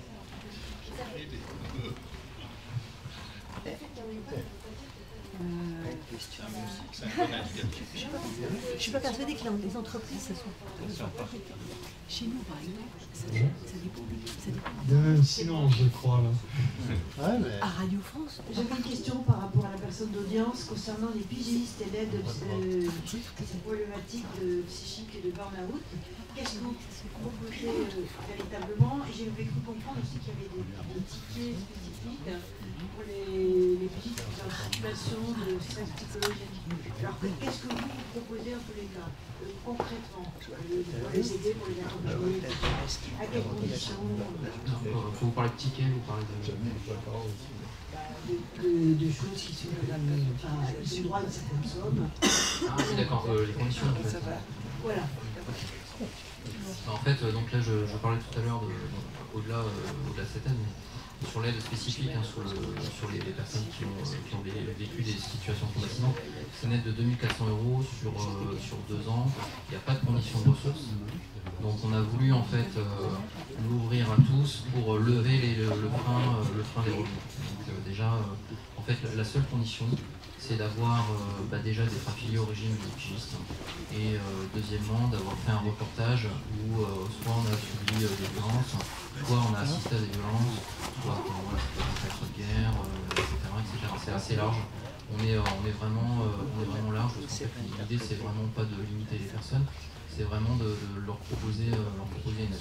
Alors après c'est pas la mise en relation avec des thérapeutes, même si nous on a aussi des psychologues avec lesquels on travaille, on peut mettre en relation avec ces psychologues, c'est vraiment une aide financière. Après au-delà de ça, en fait on prend toutes les situations, c'est aussi les cadreurs qui sont des intermittents de spectacle aussi, hein, qui sont pas forcément qui sont pas pigistes, hein, qui accompagnent les journalistes sur le terrain. Et donc en fait on a aussi un regard attentif à ces situations et donc on les généralement en fait, on fait des aides financières en fonction des remontées qu'on a. Après voilà, je ne sais pas si ça répond à votre question. Mais... Simplement il faut avoir vécu un gros traumatisme. Non, pas forcément en fait. C'est si la personne en fait c'est la personne en fait qui sent si elle a besoin d'un soutien psychologique ou pas. Nous, on n'est pas là pour mesurer, on ne va pas mesurer en fait le traumatisme chez la personne, c'est pas du tout l'objet, hein, c'est de lui permettre d'accéder à un soutien psychologique ou une thérapie si besoin. Yves Kosowski, cette question, elle est quand même intéressante, cette question du psychotrauma, de l'état de stress post-traumatique et de l'exposition à des événements qui peuvent être facilement quantifiables ou pas, qui peuvent être ponctuels ou qui peuvent être répétés. Est-ce qu'on peut faire un petit focus rapidement sur l'état de stress post-traumatique? L'état de stress post-traumatique, nous, ce qu'on a constaté en psychopathie du travail, je travaille la psychopathologie du travail depuis une trentaine d'années, hein, donc j'ai beaucoup d'expérience là-dessus.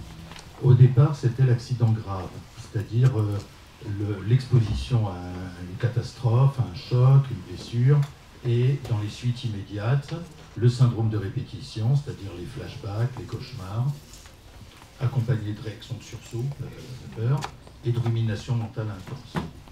Dans les psychopathes du travail, on en voit, il y a des gens qui sont agressés sur le milieu de travail, vous avez des collègues qui ont été agressés dans des différentes circonstances de leur travail, et il y a eu des chocs psychologiques lors de sanctions prises dans des entreprises ou alors d'humiliation publique dans des réunions avec des gens qui ont développé dans les suites immédiates un état de stress post-traumatique. Après, ce qu'on voit, c'est le même tableau de stress post-traumatique, c'est-à-dire le tableau syndrome de répétition et constitution de phobie, repli sur soi, trouble du caractère. Ce tableau-là, on le voit parfois à la suite de multiples micro-traumatismes répétés pendant longtemps. Et ça, c'est plus difficile de le faire reconnaître en tant que tel, mais le tableau clinique, c'est ce tableau clinique, c'est dans l'épuisement professionnel, c'est épuisement physique, dans le burn-out, épuisement physique, mental, émotionnel, relationnel. Dans le burn-out, dans le stress post-traumatique, c'est le syndrome de répétition post-traumatique, avec des complications phobiques et caractérielles. Donc on a deux tableaux qui sont différents. Dans la dépression, c'est encore un autre tableau différent, c'est la tristesse, le ralentissement psychomoteur et l'autodévalorisation qui peut aller jusqu'aux idées de suicide. Donc, comme je vous disais tout à l'heure, on peut avoir dans les pathologies professionnelles un peu des trois. Donc je préfère finalement, moi, qu'on dise c'est des pathologies réactionnelles à l'exposition au stress, c'est-à-dire, je dis à mon au personnel, aux patients, vous n'êtes pas malade, nous ne soignons pas des malades, nous soignons des gens qui sont blessés. Et ce qu'on soigne, ce sont des blessures psychiques. Alors, il y a différents types de blessures psychiques qui sont liées à l'exposition au stress chronique ou à des stress intenses. Et ça, il faut en tenir compte. Quand vous avez une population qui est exposée à des stress, vous allez avoir un certain nombre de blessés. Et plus la charge de stress est importante, plus vous aurez de blessés. Et plus vous prenez de mesures de protection face à cette population qui est exposée à des stress, moins vous aurez de blessés.